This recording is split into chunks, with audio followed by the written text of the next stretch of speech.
Anda masih di Sportcast Nusantara TV. Bung Ropan, menarik nih komentar dari Ketum tadi pagi atau di siang ya.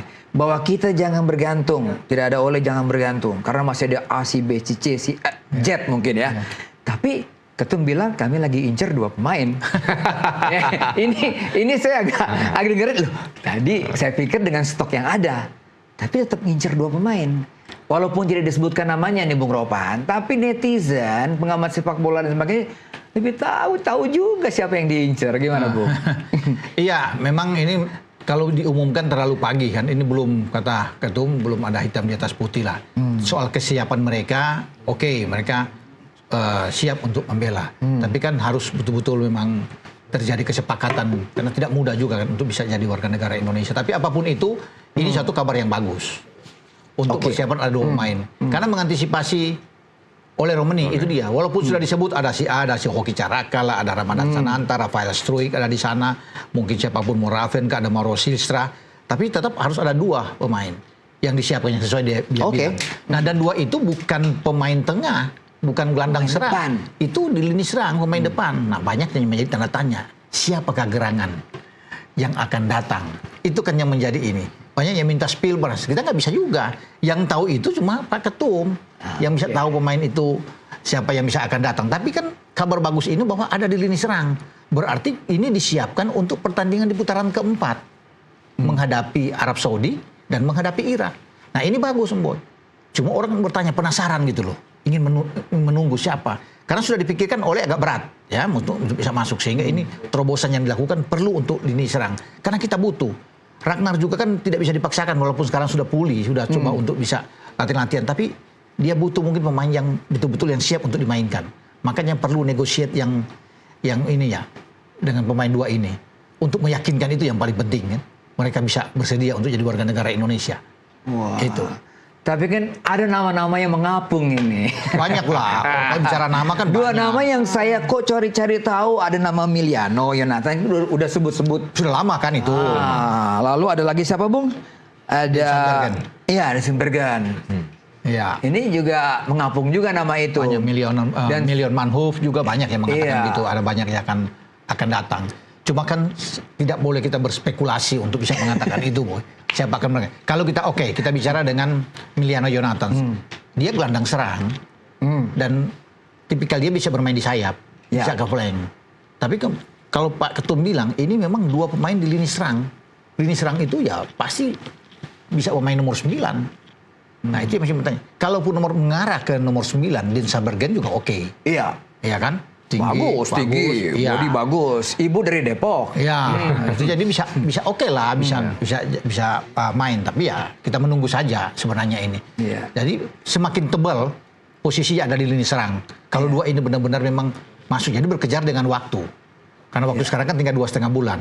Berarti prosesnya kalau memang oke ya mesti dari sekarang. Iya. Sehingga ketersediaan 2 pemain tersebut itu di Agustus sudah mantap, sudah dipanggil oleh DPR untuk bicara dengan mereka. Ini walaupun masih misteri, tapi kayaknya nama 2 itu memang terus ada muncul gitu kan. Dan kalau kita lihat memang wah kualitasnya oke juga. Nah persoalannya sekarang nih Mas Budi, banyak juga pemain-pemain kita terutama lini serang yang juga belum mendapat klub misalnya. Benar. Ini kan persoalan.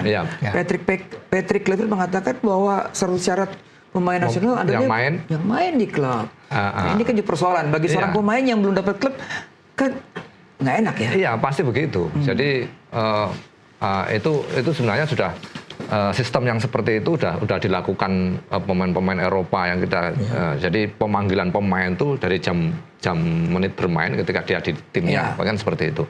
Tapi sebenarnya gini, kalau menurut saya untuk striker yang kita memang berapa tahun ke belakang ini kita agak susah mau nyari striker itu. Sebenarnya kalau kemarin kita kedatangan si Ole itu kita sudah agak lumayan optimis lah dengan tim nasional yang punya striker, top striker ya. Kalau untuk yang gelandang serang, sayap kanan, karena penyerang juga, striker juga itu sebenarnya. Itu kita banyak pilihan gitu. Tapi yang top striker ini emang harus dia punya memang naluri gol yang memang top striker ini kan tugasnya untuk mencetak gol gitu kan. Sebenarnya kayak gitu. Walaupun kita menang yang ngegolin siapapun enggak masalah kan gitu. Tapi biasanya top striker itu kan diharapkan sama teman-temannya dan semua orang untuk dia mencetak gol. Jadi siapapun itu yang dipanggil, semua ada striker-striker baru yang akan datang, yang top striker yang akan datang. Ada 2 nama yang tadi yang dikatakan itu menurut saya mudah-mudahan aja ketika dia main dia ada hokinya seperti Ole gitu menurut saya. Harus satu striker yang benar-benar memang nomor 9 ya Bung Ropan ya. Nomor 9. Bukan striker yang bisa main di gelandang atau main di sayap. Benar-benar pure striker murni. Nah, contohnya kalau Stroot ya. Stroot dulu kan striker. Dia top striker lah, tapi kan tipenya enggak dia lebih melebar ya. Kurang lah kalau untuk jadi top striker kan. Dia menurut saya ke nomor 10 kayak gitu, nomor 8, second striker lah. Iya. Nah, Bung Ropan, waktu kita lawan Irak, kita belum ada Ole. Iya. Matulesi juga belum ada ya? Belum ada. Pelupesi. Verdong, Pelupesi belum ada. Verdong juga belum ada. Iya, pertandingan pertama belum ada memang. Hilgers juga belum ada. Pertandingan pertama kalah di Basra kan kita belum. Martin Pais juga belum ada. Termasuk di Basra. Irak. Termasuk Jai Ises. Termasuk Jai Ises main di Basra kalah 5-1 belum ada kan? Belum ada. Gol balasan itu Sain Patinama. Nah, ini sekarang berubah, petanya berubah. Tentunya Irak dan Saudi juga berhitung ini perubahan dahsyat, perubahan yang signifikan di tim kita. Betul. Gimana, Bung? Betul, memang sangat berubah kok saat ini. Apalagi dengan kalau kedatangan 2 pemain yang disebut oleh Pak Ketum. Kan ini lebih dalam permainan, lebih kuat pemain kita. Ya, tetapi kalau bisa dilihat kita juga harus melihat kekuatan dari 2 tim ini juga. Ini sangat bagus, Boy. Oh iya. Arab bahkan sudah pemanasan duluan di Piala Emas. Dia kalah sama Meksiko terakhir semifinal kan di Piala Emas baru-baru ini. Jadi dia sudah lebih dulu untuk mempersiapkan diri. Nanti sekarang mau di FIFA Matchday dia akan menghadapi Ceko. Ceko itu tim yang kuat di Eropa kan. Salah satu. Sedangkan kita pilih Lebanon dan Kuwait. Karena untuk menyesuaikan diri menghadapi dengan tim dari Timur Tengah, Irak dan Arab. Iya kan. Jadi Irak juga berambisi, apalagi pelatih mereka adalah pelatih yang dipecat setelah bermain imbang dengan kita. Pelatih dari Australia sebelumnya, yang Graham Arnold. Ketika draw di Jakarta, kemudian dia mengajukan Jesus Casas. Jesus Casas pelatih Irak. Dia masuk, tentunya kan dia punya dendam terhadap Indonesia. Ini gara-gara Indonesia gue dipecat. Iya kan? Diganti oleh pelatih saat ini sekarang, Popovic. Jadi dia punya ingin membalas itu. Tetapi kan dia sadar juga bahwa perubahan Indonesia juga signifikan. Tidak sama seperti di putaran kedua ketika menghadapi di Basra sama di GBK. Nah, itu yang harus mereka juga perhitungkan. Kalau kita bisa dari FIFA Matchday kita menang melawan Lebanon dan Kuwait, mereka akan lebih ketar-ketir juga. Iya, pasti itu. Pasti. Ya, karena kan disesuaikan dengan iklim cuaca yang ada di sana. Kita tidak bermain di GBK, kita bermain di Surabaya. Dengan 2 tim tersebut. Jadi disesuaikan.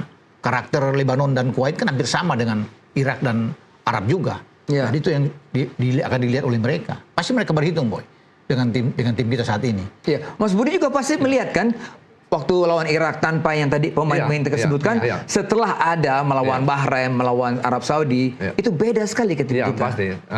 Untuk komposisi pemain beda kan. Tapi menurut saya kita lebih percaya diri karena walaupun kita main di kandang, tujuan itu aja lah sebenarnya. Kita percaya diri untuk kita bisa ambil poin di 2 pertandingan itu kan gitu. Karena kalau kita nggak yakin, kita nggak bisa ngapa-ngapain gitu. Yang penting kita yakin dulu gitu. Kita yakin dulu bahwa kita bisa memenangkan pertandingan lawan tuan rumah sama itu. Walaupun kita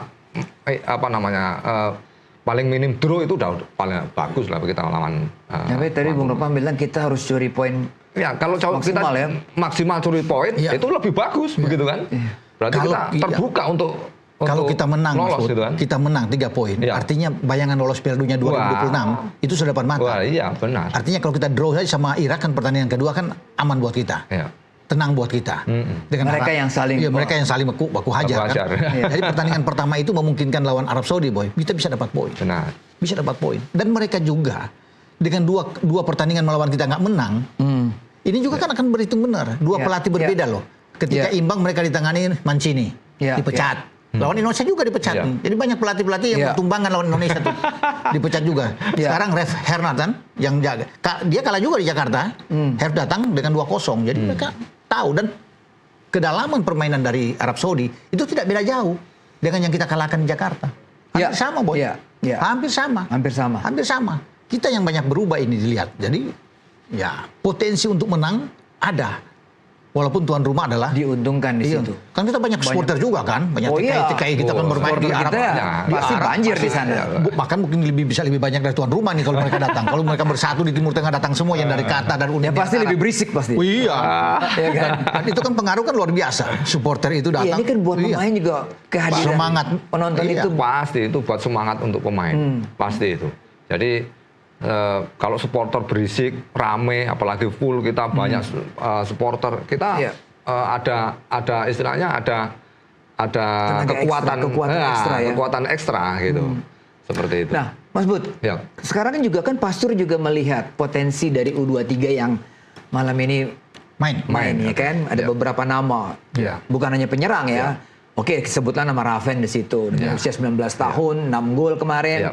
Lalu ada Robi Darius disebut, juga ada Hanan disebut, Arkan Fikri. Nah, ini potensi. Anda melihat nggak umur 19 tahun, seorang striker misalnya James Raven untuk masuk ke tim utama nasional, tim utama seperti apa? Ya menurut saya semuanya terbuka. Semua terbuka. Semuanya siapapun itu pemain siapapun terbuka untuk masuk ke tim senior. Nah, kalau menurut saya kalau kita dilihat dari pertandingan yang kemarin itu masih jauh menurut saya. Masih jauh. Jam terbang kayak seperti itu. Karena walaupun 6 gol ya. Iya 6 gol. Kita lawan siapa? Gitu. Seperti itu. Mungkin kalau di Asia ya kan di Piala Asia mungkin kita juga bisa berharap mereka untuk ke timnas senior seperti itu. Tapi ini kan masih di Asia Tenggara. Jadi untuk kualitas ininya menurut saya masih jauh untuk dilihat lagi lah istilahnya seperti itu. Oke. Kita break lagi Bung Ropan. Setelah ini kita mau bahas kekuatan Irak nih. Karena kita mau bahas Irak nanti ya. Setelah pariwara berikut ini tetaplah di Sportcast Nusantara TV.